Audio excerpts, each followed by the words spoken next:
الحمد لله رب العالمين وبه نستعين وأشهد أن لا إله إلا الله وحده لا شريك له وأشهد أن محمدًا عبده ورسوله خاتم النبيين صلی اللہ علیہ وعلى آلہ وصحبہ اجمعین اما بعد۔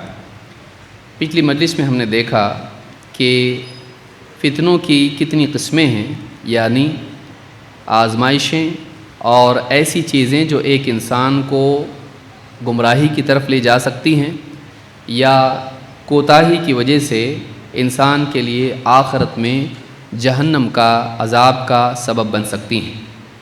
آئیے دیکھتے ہیں، اور وقت بہت کم ہم لوگوں کے پاس ہے، تو ان فتنوں میں ہم کو کرنا کیا چاہیے اور کیسے ہم کو ان آزمائشوں میں کامیاب نکلنا چاہیے۔ سب سے پہلی چیز، انسان کے پاس اگر صحیح عقیدہ ہو، اس کا ایمان مضبوط ہو، تو ایسا آدمی جیسے بھی فتنے اس پر آئیں اس میں وہ ٹک سکتا ہے۔ اللہ تعالیٰ کی مدد اس کے ساتھ ہوتی ہے، اور انسان کو جمانے والا اللہ ہے۔ اللہ جمائیں تو انسان جم پاتا ہے، اور اللہ بندے کا ساتھ چھوڑ دے تو انسان ٹک نہیں پاتا ہے۔ لیکن اللہ کی مدد آتی ہے انسان کے ایمان اور اس کے اعمال کی بنیاد پر ہے۔ ایک انسان اپنا عقیدہ صحیح کر لے، اللہ کے اوپر بھروسہ رکھے، اللہ سے امید رکھے، اور اپنی زندگی میں جتنا اس سے ہو سکتا ہے اچھے اعمال، اچھا کام کرتا رہے، تو اللہ تعالیٰ ایسے بندے کی مدد کرتا ہے اور اس کو مشکلوں میں، مصیبتوں میں صحیح راستے پر جمائے رکھتا ہے۔ اللہ تعالیٰ قرآن کریم میں فرماتا ہے، یثبت اللہ الذین آمنوا بالقول الثابت فی الحیات الدنیا وفی الآخرہ۔ سورۃ ابراہیم میں اللہ نے فرمایا، اللہ تعالیٰ ایمان والوں کو جماتا ہے، ثابت قدم رکھتا ہے ایک مضبوط بات کی بنیاد پر، ایک مضبوط کلمے کی بنا پر۔ وہ کلمہ کون سا ہے؟ اشہد ان لا الہ الا اللہ۔ یثبت اللہ الذین آمنوا بالقول الثابت فی الحیات الدنیا وفی الآخرہ۔ دنیا میں بھی جماتا ہے اور آخرت میں بھی جماتا ہے۔ دنیا میں جتنی آزمائشیں آتی ہیں ان میں انسان ٹوٹنے، بکھرنے سے، گمراہ ہونے سے محفوظ رہتا ہے، اس کی ایمان کی وجہ سے۔ اس کو معلوم ہوتا ہے کہ میرا رب شفا دینے والا ہے، وہ باباؤں کے پاس نہیں جاتا ہے، اپنا ماتھا کہیں جا کے ٹکاتا نہیں ہے۔ اس کو یقین ہوتا ہے کہ رزق دینے والا اللہ ہے، تو وہ حلال کی بجائے حرام میں نہیں جاتا ہے۔ اس کو یقین ہوتا ہے کہ اللہ تعالیٰ جو بھی دیتا ہے اس میں انسان کی بھلائی ہوتی ہے، تو چاہے بیٹا ہو یا بیٹی، وہ ناراض نہیں ہوتا ہے۔ تو سب سے پہلی چیز یہ کہ انسان کے پاس ایمان ہو، پھر اس کے ساتھ ساتھ اس کی زندگی میں نیک اعمال ہو، وہ اچھا جینا چاہتا ہو، جتنی طاقت اس میں ہے اچھا جینے کی کوشش کرتا ہو، تو ایسے انسان کی اللہ مدد کرتا ہے۔ اور یہ اعمال کا سلسلہ مسلسل عمل کرتے رہنا انسان کے لیے جماع کا ذریعہ بنتا ہے، انسان کے لیے ثبات کا ذریعہ بنتا ہے۔ نمبر 2، اس پہ بہت سمجھایا جا سکتا تھا لیکن وقت ہمارے پاس اتنا نہیں ہے۔ نمبر 2، فتنوں کے دور میں کرنے کا کام یہ ہے کہ ہم علماء کی ماتحتی میں رہیں، اپنے دل سے کچھ بھی نہ کریں، یا وہاں سے کچھ سن لیا اور آدمی دوڑنے لگ گیا، نہیں، معتبر علماء کے تابع رہنا، جن کا علم گہرا ہو اور جن کا کیریکٹر ہمارے سامنے ہو، جو پرہیزگار ہوں، متقی ہوں اور برائیوں سے بچنے والے ہوں، جن کا ریپوٹیشن لوگوں کو معلوم ہو۔ تو معتبر علماء کی ماتحتی، اللہ کے نبی صلی اللہ علیہ وسلم فرماتے ہیں، ان اللہ لا ينزع العلم بعد ان اعطاكموه انتزاعا ولكن ينتزعه منهم ما قبض العلماء بعلمهم فيبقى ناس جهال يستفتون فيفتون برأيهم فيضلون ويضلون۔ اللہ تعالیٰ علم کو یوں ہی اٹھا نہیں لے گا، لوگوں سے چھینے گا نہیں، ان کو دینے کے بعد، تم کو دینے کے بعد، بلکہ وہ لوگوں سے اٹھائے گا علم کو اس اعتبار سے، اس طور پر کہ وہ علماء کو ایک ایک کر کے اٹھاتا چلا جائے گا، ایک کے بعد ایک علماء دنیا سے جائیں گے۔ فَيَبْقَى نَاسٌ جُهَّالٌ، تو بعد میں پھر جاہل ہی لوگ باقی رہ جائیں گے۔ يُسْتَفْتَوْنَ فَيُفْتُونَ بِرَأْيِهِمْ، ایسے جاہل لوگ ہوں گے جو گہرا علم نہیں رکھتے ہوں گے، سرسری باتیں ان کو کچھ معلوم ہوں گی، اور لوگوں میں وہ معروف ہوں گے کہ ان کو تھوڑا بہت معلوم ہے، اور لوگ جا کے ان سے پوچھیں گے جبکہ اس لائق نہیں ہوں گے کہ بتائیں، جواب دینے کی اہلیت ان میں نہیں ہوگی، لیکن لوگ ان سے پوچھیں گے یہ سمجھ کر کہ ان کو معلوم ہے، وہ غلط فتویٰ دیں گے اپنی رائے سے، اپنی عقل سے کچھ بھی بنا کے پیش کریں گے، خود بھی گمراہ ہوں گے، دوسروں کو بھی گمراہ کریں گے، خود بھی گمراہ ہوں گے، دوسروں کو بھی گمراہ کریں گے۔ اس حدیث کو امام البخاری مسلم نے روایت کیا ہے۔ اس سے معلوم ہوتا ہے کہ گمراہی آتی ہے ایسے لوگوں سے جن کو لوگ علماء کا بدل بنا لیں، یہ بہت پڑھے لکھے، ان کو معلومات بہت زیادہ ہے اور ان کی بات اثر کرتی ہے، بہت بولنے آتا ہے ان کو، علماء سے نہ وہ ربط میں ہیں، نہ ان کا علم گہرا ہے، بلکہ اپنے دل سے کچھ بھی بولنا شروع کر دیتے ہیں۔ آپ دیکھیے کئی ایسے لوگ انہوں نے نوجوانوں کو خراب کیا۔ میں اس لیے بول رہا ہوں کیونکہ سیاسی حالات ٹھیک نہیں ہیں، اور اس میں ایک بڑا طبقہ نوجوانوں کا بعض اوقات جو انٹرنیٹ سے جڑا ہوا ہے، یہ فلاں کو اس کی ریلز، اس کا شارٹس اور اس کا کلپ آدمی دیکھ کے متاثر ہو جاتا ہے، کتنی زبردست بات بولے یہ فلاں، اور اس کی بات سے علماء کو غلط بولتا ہے کہ علماء بزدل ہیں، جہاد کی بات نہیں کرتے ہیں، علماء بزدل ہیں، ایسا کرنا نہیں بتاتے ہیں، دیکھو فلاں کتنا صحیح ہے، اس کے اندر ہمت ہے، اس کے اندر حوصلہ ہے، اس کے اندر بہادری ہے، جبکہ جب اس کی مصیبت آتی تو وہ بھاگ جاتا ہے، لیکن کئیوں کو پھنسا کے جاتا ہے۔ تو ایسے لوگ بھی ہوتے ہیں جو وقتی طور پر بہادر بنے رہتے ہیں، لیکن لوگوں کے سامنے وہ بہادر ہوتے ہیں، حقیقت میں بہادر نہیں ہوتے ہیں، جب خود ان کے پکڑے جانے کا وقت ہوتا ہے تو غائب ہو جاتے ہیں، اور قوم کو پکڑوا کے جاتے ہیں کہ لو یہ چھوڑ کے جا رہا ہوں، ان کو پکڑو۔ آپ کتنے لوگ ہیں، آپ اس کی مثالیں آپ کو بہت مل جائیں گی، میں دینا نہیں چاہتا کسی۔ تو یہاں پر آپ دیکھیں گے کہ گمراہ کرنے والے لوگ جو علماء کی جگہ بیٹھ جائیں اور علم کے بغیر لوگوں کو فتوے دیں، یہ گمراہ کرتے ہیں۔ ان کی جگہ اگر معتبر علماء ہوں جو گہرا علم رکھنے والے لوگ ہوں تو ایسے لوگوں کی ماتحتی انسان کو کامیاب کراتی ہے۔ فتنوں کے دور میں انسان کو چاہیے کہ علماء سے جڑے، اپنی عقل سے فیصلے نہیں کرے، خاص کر کے جوان بچے۔ حسن بصری رحمۃ اللہ علیہ فرماتے ہیں ان الفتنة اذا اقبلت عرفها العالم واذا ادبرت عرفها كل جاہل۔ فتنہ جب آ رہا ہوتا ہے تو عالم اس کو پہچان لیتا ہے، اور جب وہ فساد پیدا کر کے نقصان کر کے جا رہا ہوتا ہے تو پبلک کو معلوم پڑتا ہے کہ یہ فتنہ تھا۔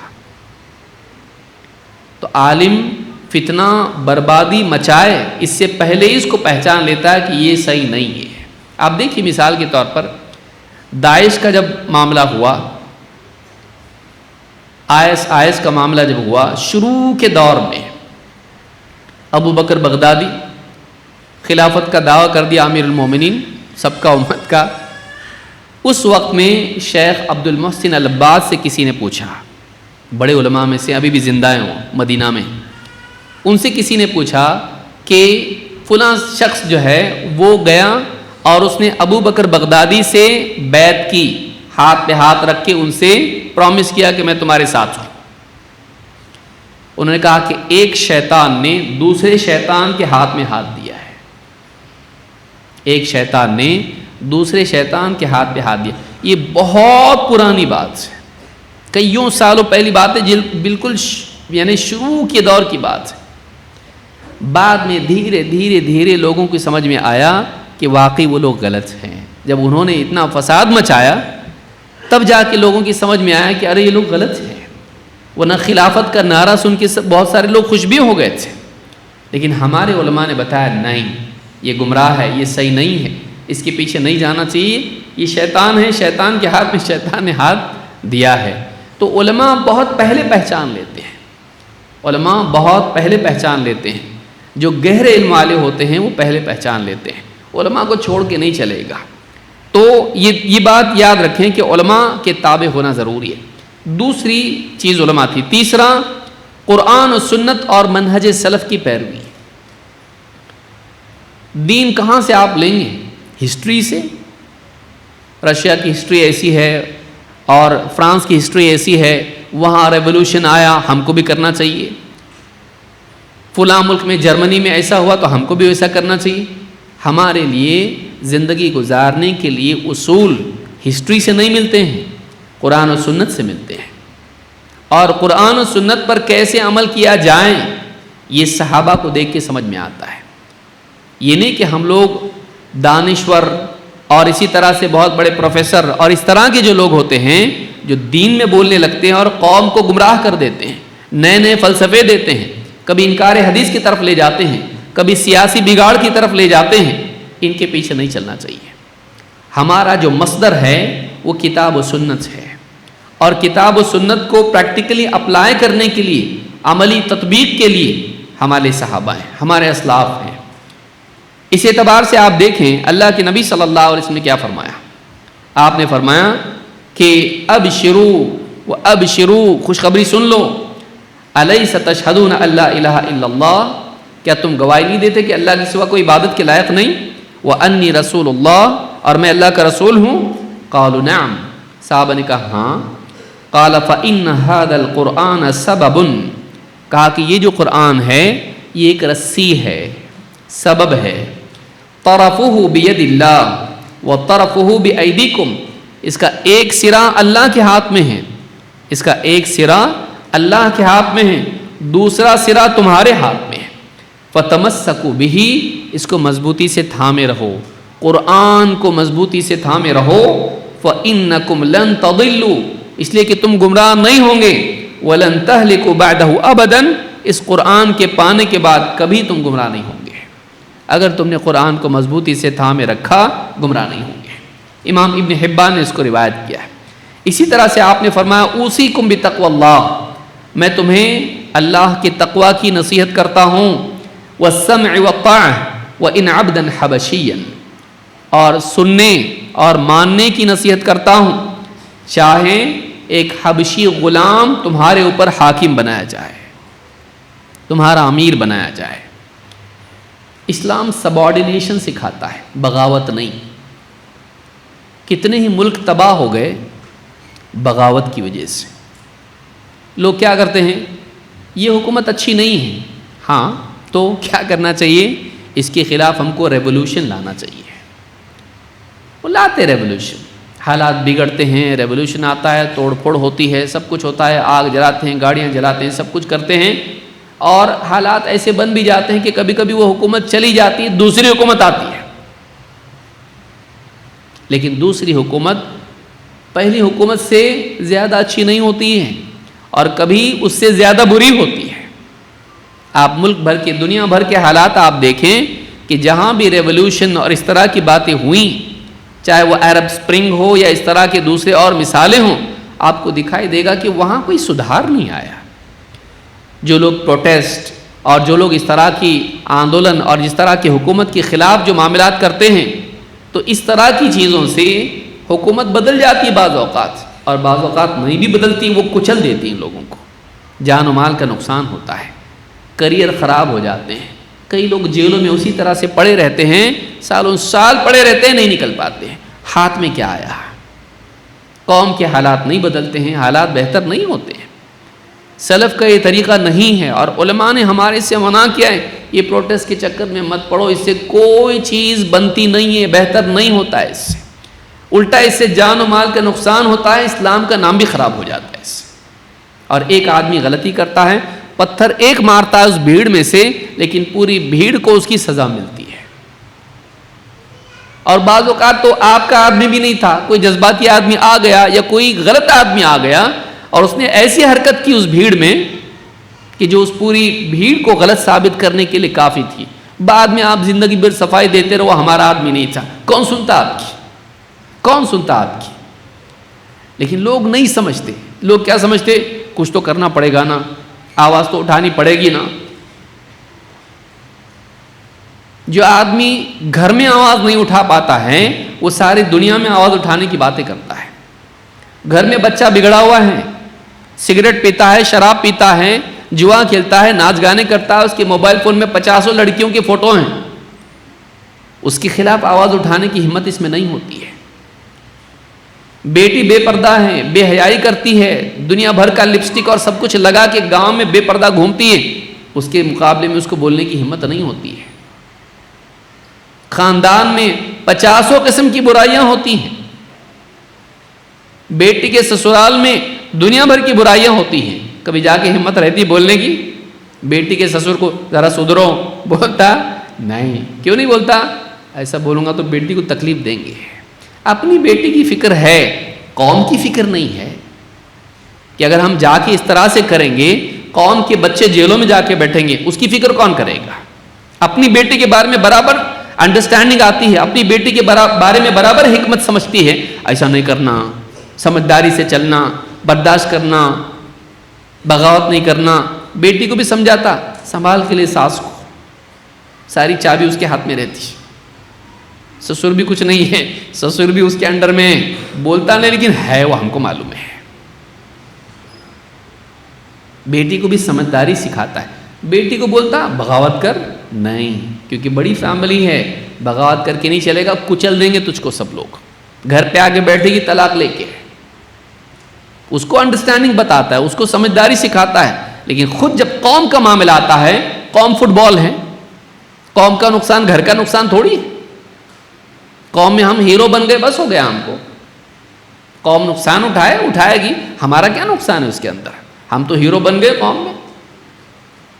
بڑا طبقہ ایسا ہے جو اپنی زندگی میں حکیمانہ طریقہ اپناتا ہے، بہت سمجھداری کا طریقہ اپناتا ہے بزنس میں، خاندانی زندگی میں، لیکن جب قوم کا معاملہ آتا ہے سمجھداری کو طلاق دے دیتا ہے۔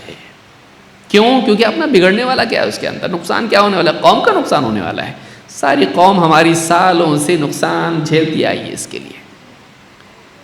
تو یاد رکھیں کہ اسلام بغاوت نہیں سکھاتا ہے۔ اللہ کے نبی صلی اللہ علیہ وسلم فرماتے ہیں میں تمہیں تقویٰ کی نصیحت کرتا ہوں اور سمع و طاعت کی، کہ تمہارے اوپر جو ذمہ دار ہیں ان کی بات سنو اور مانو۔ کبھی مسلمان بادشاہ نہیں ہوتا ہے، جیسے مسلمان ایسے ملکوں میں ہوتے ہیں جہاں مسلمان حاکم نہیں ہیں، کیا کریں وہاں پہ بغاوت کریں؟ نہیں، وہاں بھی جو لا اینڈ آرڈر ہے اس کا لحاظ رکھیں۔ کیوں؟ اس لیے کہ تو نے سائن کیا ہے، تو نے ڈاکیومنٹ سائن کیا ہے۔ ایک مسلمان جب کسی دوسرے ملک میں رہتا ہو، ایسے ملک میں جو اسلامی ملک نہیں ہے، وہاں جو وہ ڈاکیومنٹ پہ دستخط کرتا ہے میں یہاں پہ بغاوت نہیں کروں گا، میں یہاں پہ کچھ ایسا کام نہیں کروں گا جو اس ملک کے خلاف ہو، سارے ڈاکیومنٹ سائن کیا، اوفوا بالعقود واوفوا بالعہد، جو وعدہ کیا ہے اس کو نبھاؤ۔ اسلام نے ہم کو تعلیم یہ دی ہے، بہت سے لوگ یہ بتائیں گے نہیں ہے، کیا آپ ایسے ہی وعدہ اور اپنے عہد کو توڑ سکتے؟ نہیں، آپ نے جو امن و امان اور آپ خیانت نہیں کرو گے، اس کا عہد کیا، اس کو نبھائے گا کون؟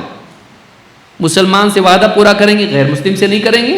وعدہ ہوتا ہے۔ ہمارے نبی کو کفار اور مشرکین بھی بولتے تھے یہ الصادق الامین ہے، یہ امانت دار ہیں، یہ سچے ہیں، جھوٹ نہیں بولتے ہیں، یہ امانت دار ہیں، خیانت نہیں کرتے ہیں، یہ خیانت نہیں کرتے ہیں۔ مسلمان خیانت نہیں کرتا ہے، وہ کیے ہوئے عہد کو توڑتا نہیں ہے، قیامت کے دن وہ عہد اس سے پوچھا جائے گا، ان العہد کان مسئولا۔ تو ہم کسی بھی ملک میں رہیں، چاہے وہ اسلامی ملک ہو یا غیر اسلامی ملک ہو، اگر ہم نے وہاں عہد کیا ہے اور ہم وہاں رہتے ہیں، ہم بغاوت نہیں کر سکتے، ہم خیانت نہیں کر سکتے، ہم کانسپیریسیز نہیں کر سکتے، ہم کو امن و امان سے رہنا ہے۔ جو بھی ہمارے حقوق ہیں وہاں جو قانون ہے اس کے راستے سے حاصل کیجیے، سمجھداری کے راستے سے جو اپنا حق آپ کو چاہیے آپ حاصل کیجیے۔ یہ توڑ پھوڑ، بغاوت اور اس طرح کی جو خروج کی جو ذہنیت ہے، اس سے قوم کا کبھی فائدہ نہیں ہوتا ہے۔ لوگ بولتے ہیں نبی کے بارے میں بولا تو پھر پروٹیسٹ اس کے لیے کرتے ہیں، کتنے دن؟ 2 دن کی ہو گیا، اس کے بعد کیا؟ اس کے بعد نیا کچھ آتا ہے، پھر وہ پچھلا چھوڑ دیتے ہیں، پھر نئے چیز میں پڑ جاتے ہیں، اور ہم اسی طرح سے کبھی کچھ موڑ کبھی کچھ موڑ، کچھ نیا آ گیا تو پچھلا چھوڑ دو، آگے بڑھو، اس طرح سے چلتے ایک کام بھی ہمارا پورا نہیں ہوتا ہے، ایک کام بھی ہمارا پورا نہیں ہوتا ہے۔ تو کرنے کا کام یہ نہیں ہے، کرنے کا کام یہ ہے کہ ہم اویئرنیس پیدا کریں، جو لوگ ہم سے نفرت رکھتے ہیں ہم ان کے دلوں میں اسلام کے بارے میں محبت پیدا کرنے کی کوشش کریں، اپنے اخلاق کے ذریعے سے، اپنے علم کے ذریعے سے۔ ایک بڑا طبقہ اسی وجہ سے آپ کا دشمن بنا ہوا ہے کہ اس کے سامنے صحیح اسلام ہے نہیں اور آپ کی صحیح زندگی بھی نہیں ہے، نہ اسلام کی صحیح تعلیمات اس کے سامنے ہیں، نہ مسلمان کی صحیح زندگی اس کے سامنے ہے۔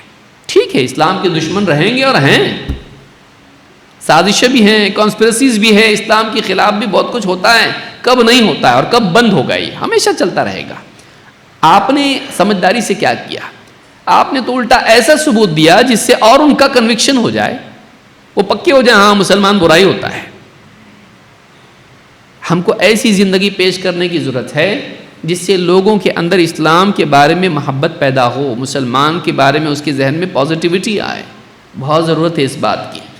کئی لوگوں کو اس طرح کی باتیں پسند نہیں آتی، آپ تو قوم کو بزدل بنا رہے ہیں، نہیں بنا رہے ہیں بزدل، سمجھدار بنا رہے ہیں۔ آپ نے بہادر بنا کے کیا دلایا ان کو؟ کیا دلایا بتائیے؟ 9/11 کے بعد سے لے کے اب تک کیا ملا ہم کو؟ کچھ ملا ہے؟ سوچئے، حالات بد سے بدتر ہوتے جاتے ہیں، یاد رکھیے اس بات کو۔ تو ہم کو اسلام میں بتایا گیا ہے کہ وَالسَّمْعِ وَالطَّاعَةِ وَإِنْ عَبْدًا حَبْشِيًّا، کہ چاہے ایک حبشی غلام تم پر امیر اور ذمہ دار بنایا جائے، اس کی سنو اور مانو۔ فَإِنَّهُ مَنْ يَعِشْ مِنْكُمْ بَعْدِي فَسَيَرَى اخْتِلَافًا كَثِيرًا، کہ جو میرے بعد جیے گا وہ بہت سارے اختلاف دیکھے گا۔ فَعَلَيْكُمْ بِسُنَّتِي وَسُنَّةِ الْخُلَفَاءِ الْمَهْدِيِّينَ الرَّاشِدِينَ، تو تمہارے لیے میرا طریقہ ہے اور میرے خلفائے راشدین کا طریقہ ہے، اس پہ چلو۔ تَمَسَّكُوا بِهَا وَعَضُّوا عَلَيْهَا بِالنَّوَاجِذِ، میری سنت، میرا طریقہ، میرے خلفائے راشدین کا طریقہ، اسی کی پابندی کرو، اسی کی پیروی کرو، مضبوطی سے اس کو تھامے رہو، یہاں تک کہ اپنی ڈاڑوں سے اس کو پکڑ لو، اتنا مضبوطی سے اس کو تھامے رکھو۔ وَإِيَّاكُمْ وَمُحْدَثَاتِ الْأُمُورِ، اور خبردار دین میں نئی نئی چیزیں نکالنے سے بچو، نئی آئیڈیالوجیز، نئے افکار، نئے رسم و رواج، نئے عقیدے دین میں مت نکالو۔ فَإِنَّ كُلَّ مُحْدَثَةٍ بِدْعَةٍ وَكُلَّ بِدْعَةٍ ضَلَالَةٍ، اس لیے کہ ہر نئی چیز بدعت ہے اور ہر بدعت گمراہی ہے۔ دین میں کچھ بھی نیا نکالو گے گمراہی ہے۔ دین دین ہے، جیسا ہے اس پہ چلو، نئی آئیڈیالوجیز مت لاؤ، یہاں وہاں سے ملا کے بنا بگاڑ کے تم مت لاؤ، جیسا دین ہے چپ چاپ اس پر عمل کرو۔ نہیں دور بدل گیا ہم کو ایسا کرنا چاہیے، نہیں، جو ہمارے دین نے ہم کو سکھایا ہے ہم ویسے ہی کرتے رہے۔ یہ ایک ایک پوائنٹ ایسا ہے کہ پورا ایک درس اس پر ہو سکتا ہے، لیکن میرے سامنے ابھی مشکل سے 5 منٹ ہوں گے، مجھ کو رکنا ہے، ابھی مجھ کو رکنا ہے، وقت بہت تقریباً ختم ہو گیا۔ آخری چیز بتا کے میں بات ختم کروں گا کہ اللہ کی طرف رجوع کرنا، فتنوں کے دور میں اللہ کی طرف پلٹنا۔ برے حالات آتے رہتے ہیں، کبھی برے حالات معاشی اعتبار سے آتے ہیں، فائنینشل، کبھی برے حالات سیاسی اعتبار سے آتے ہیں، پولیٹیکلی، کبھی برے حالات میڈیکل اعتبار سے آتے ہیں، بیماریوں کے اعتبار سے۔ جیسے بھی برے حالات مسلمان پر آئیں، سب سے پہلے اس کو کس کی طرف متوجہ ہونا چاہیے؟ اللہ کی طرف، اللہ کی طرف، کیونکہ حالات کا بنانے والا، بگاڑنے والا کون ہے؟ اللہ ہے۔ بعض اوقات ہم لوگ اتنے گھبرا جاتے، دیکھو حالات ایسے آ رہے ہیں، ابھی کیا ہوگا معلوم نہیں، اور ہم کسی مسیحا کو تلاش کرتے ہیں جو ہم کو کشتی پار لگائے ہماری، چاہے وہ فائنینشیل ایشوز ہو، چاہے وہ میڈیکل ایشوز ہو۔ میڈیکل ایشو رہے گا، ڈاکٹر صاحب اب آپ کے ہاتھ میں سب کچھ ہے، ہاں، ڈاکٹر بولتا میرے ہاتھ میں نہیں بھائی، میرے ہاتھ میں نہیں ہے، میں دوا دیتا ہوں، اوپر والے سے مانگو۔ وہ ہم کو سکھاتا، شرم ہم کو آنا چاہیے کہ ڈاکٹر ایک مسلمان نہیں، وہ ہم کو بتاتا میں بھگوان نہیں ہوں، اوپر والے سے تم مانگو، میں ڈاکٹر ہوں، اور ہم اس کو بول رہے ہیں تم ہی کر سکتے جو بھی کر سکتے ہو، آپ کے ہاتھ میں سب کچھ ہے۔ کبھی فائنینشلی مسائل آتے ہیں انسان کے، آدمی کے ذہن میں ہوتا ہے پیسہ ہوگا تو ہی سب کچھ ہے، پیسہ ہے تو سب کچھ نہیں ہے، پیسہ آتا جاتا رہتا ہے، دین اصل ہے۔ دین کی حفاظت کرنا ضروری، کیونکہ قبر میں کتنا مالدار تھا نہیں پوچھا جائے گا، تیرا رب کون تھا یہ پوچھا جائے گا۔ اللہ کو نہیں چھوڑے، اللہ کو نہیں کھوئے آدمی۔ آج یہ دنیا بھر میں سٹریس جو آ رہا ہے، دیکھیے برے حالات تو ہیں۔ اب نوجوان بیٹا صبح سے شام تک نیند کھلتی ہے اس کی، پہلے کہاں جاتا؟ قرآن کے پاس کہ ہے کہ نہیں رکھا ہوا مصحف، نہیں، پہلے ہاتھ کہاں جاتا؟ موبائل فون، موبائل فون لے کے پونا گھنٹہ تو اس میں جاتا بستر میں ہی، ایک آنکھ سے، کیونکہ دونوں آنکھ کھلتی نہیں جلدی ہے، تو ایک آنکھ سے آدمی فلاں ملک میں ایسا ہوا، وہاں مارے پیٹے، وہاں جنگ ہوئی، یہاں ایسا ہوا، پورا دیکھ کے ذہن ایک دم منتشر ہو جاتا۔ ڈیمورلائز ہو جاتا. علماء بولتے ہیں ایسا دیکھو بھی مت یہ سب چیزیں, نہیں کہ ایسا حالات حاضرہ معلوم ہونا چاہیے. کیا کر رہا تو معلوم کر کے, تو ڈپریشن میں جا رہا ہے, تو کہیں کا غصہ اپنی بیوی بچوں پہ نکال رہا ہے, اپنے جاب میں نکال رہا ہے, تو اپنے آپ کو بی پی بڑھ گیا تیرا, شوگر بڑھ گیا تیرا, تو مجاہد بنا, تو کچھ کارنامہ انجام دیا, تو نے دنیا کے مسائل حل کیے, تیرے مسائل تو مسئلہ بن گیا گھر والوں کے لیے, تو کیا کسی کو سنبھالے گا, تیرے کو سنبھالنا پڑ رہا. تو آپ اننیسیسری چیزوں میں اپنا وقت مت لگاؤ. آپ دیکھو میرے اطراف جو معاملات ہیں میری زندگی کتنوں کو افیکٹ کر سکتی ہے, میرا دائرہ کتنا ہے, میں اپنے دائرے میں کام کر کے اچھا بنانے کی کوشش کروں, کچھ تو اچھا کروں میں, ایسا کہ کسی کا اچھا ہو جائے, ایک انسان کا ہی کیوں نہ ہو, میرے گھر والوں کا ہی اچھا ہو جائے, یہ بھی بہت ہے, بجائے اس کے کہ میں صرف سوچتا رہوں اور اندر سے میں پریشان ہوتا رہوں اور بس باتیں کرتا رہوں, بس باتیں کرتا رہوں. باتوں سے ہوتا کچھ, باتوں سے پیٹ بھرتا, باتوں سے علاج ہوتا, باتیں کر کے آدمی یہاں سے کہیں اور پہنچ جاتا نہیں. زندگی میں یاد رکھیے کہ انسان اللہ کی طرف رجوع کرے, اللہ سے مانگے اور اپنے دائرے میں جو اچھا کر سکتا ہے وہ کرے. اللہ تعالیٰ فرماتا ہے ظہر الفساد فی البر والبحر بما کسبت ایدی الناس لیذیقہم بعض الذی عملوا لعلہم یرجعون. خشکی میں, تری میں, زمین پر, پانیوں میں, زمین پر, سمندروں میں, دریاؤں میں فساد برپا ہو گیا, بگاڑ آ گیا. کیسے بگاڑ آیا؟ بما کسبت ایدی الناس, لوگوں کی کمائی, لوگوں کی کرتوت کی وجہ سے. جو برے حالات آئے کیوں آئے؟ تمہارے اعمال اچھے نہیں ہیں, برے اعمال کے نتائج ہیں یہ. بما کسبت ایدی الناس لیذیقہم بعض الذی عملوا لعلہم یرجعون. ہم ان کے تھوڑے اعمال کا, کچھ اعمال کا مزہ ان کو چکھاتے ہیں سزا کے طور پر. کیوں؟ لعلہم یرجعون, تاکہ وہ واپس پلٹ کے اللہ کی طرف آئیں. برے حالات اللہ اس لیے ڈالتا ہے کہ بندہ لوٹ کے اللہ کی طرف آئے. لیکن آپ دیکھیے برے حالات بھی آتے, آدمی نہیں لوٹتا اللہ کی طرف. بعض اوقات کتنا بدقسمت ہے یہ. ہم کو سوچنا چاہیے کہیں تو کچھ گڑبڑ ہم سے ہوئی ہوگی, اس لیے برے حالات آ رہے ہیں. کہیں تو ہم نے کچھ اللہ کا حکم توڑا ہے جس سے برے حالات آ رہے ہیں. کہیں تو ہم سے کوتاہی ہوئی ہے. تو کیوں نہ ہم اللہ کو راضی کریں, ہم دیکھیں, اپنا جائزہ لیں. ہم کیا کرتے ہیں, یہ غلط, وہ غلط, وہ صحیح نہیں, وہ صحیح نہیں. اپنے بارے میں کبھی ہم آئینہ دیکھتے ہیں ہم کہاں غلط ہے؟ چاہے وہ گھر کا جھگڑا ہو, آدمی کیا کرتا ہے, اس کی یہ غلطی ہے, اس کی وجہ سے میں نے غلط کیا. کبھی خود ذمہ داری لے گا نہیں, ہمیشہ دوسروں پہ ہم ذمہ داری ڈالتے ہیں. میں بہت صحیح ہوں, میں کبھی مسٹیک نہیں کرتا, میں کبھی مسٹیک نہیں کرتی. دوسرے ہمیشہ غلط ہوتے ہیں. صحیح ہے یہ نہیں. انسان, اچھا انسان وہ ہے جو برے حالات آئیں, مسائل آئیں زندگی میں, پہلے اپنے اندر جھانک کے دیکھے کہاں مجھ سے غلطی ہوئی ہے, اور پھر اس کی اصلاح کرے, اللہ سے معافی مانگے, اللہ کی طرف رجوع کرے, اللہ سے دعائیں کریں, اور جو کرنا چاہیے کرنے کا کام کریں, تو اللہ تعالیٰ حالات کو بدلتا ہے. ان اللہ لا یغیر ما بقوم حتی یغیروا ما بانفسہم. اللہ تعالیٰ فرماتا اللہ تعالیٰ کسی قوم کے حالات کو نہیں بدلتا ہے جب تک کہ وہ قوم خود اپنے حال کو نہ بدلے. ہمارا حال کیسا ہے ہم کو معلوم ہے, اب نکالوں گا تو 4 گھنٹے چاہیے اس کے لیے.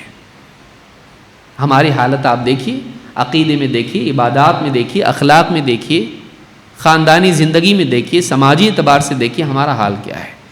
ہم اپنا حال کب درست کریں گے کہ قیامت کے دن اللہ کے سامنے کھڑا ہونا ہے, ہم کو زندگی کا حساب دینا ہے.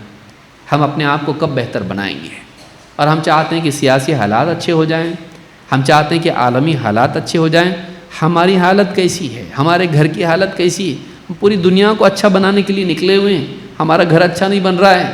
ہم چھوٹی سی دنیا کو, اپنی حکومت کو صحیح نہیں چلا پا رہے ہیں, ہم پوری دنیا کی حکومت کو صحیح کرنا چاہتے ہیں. وہ گورنمنٹ نے ایسا کرنا چاہیے, فلاں بادشاہ نے ایسا کرنا چاہیے, اور تو جس گھر کا بادشاہ ہے اس میں 50 خرافات ہیں, اس کو صحیح کر رہا تو نہیں. اپنی حکومت میں تو غلط ہے اور بڑی حکومتوں کو صحیح کرنے جا رہا تو. جو تبدیلی انسان دنیا میں دیکھنا چاہتا ہے وہ تبدیلی اپنے گھر میں, اپنے اندر لائے, تب جا کے سب صحیح ہوگا.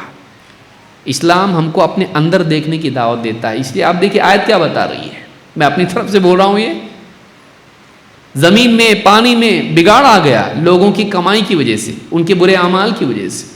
ہم سزا ان کو چکھاتے ہیں، مزہ چکھاتے ہیں، کیوں؟ واپس لوٹ آئیں. وہ سوچیں ہمارے سے کدھر غلطی ہو رہی ہے، ہم غلط جا رہے تھے، واپس سے رستہ اپنا صحیح کریں. اللہ رب العالمین ہم کو سمجھ عطا فرمائیں. اور بہت ساری باتیں تھیں لیکن وقت ہمارے پاس اتنا نہیں ہے، مجھ کو جلدی ختم کرنے کے لیے کہا گیا ہے، تو انشاءاللہ آج ہم اسی پر اکتفا کریں گے. مزید باتیں آئندہ دروس میں ہم دیکھیں گے. اللہ تعالی ہم سب کے آنے کو قبول فرمائیں، ہم کو دین سیکھنے والا اور اس پر عمل کرنے والا بنائیں. اقول ھذا واستغفر اللہ لی ولکم.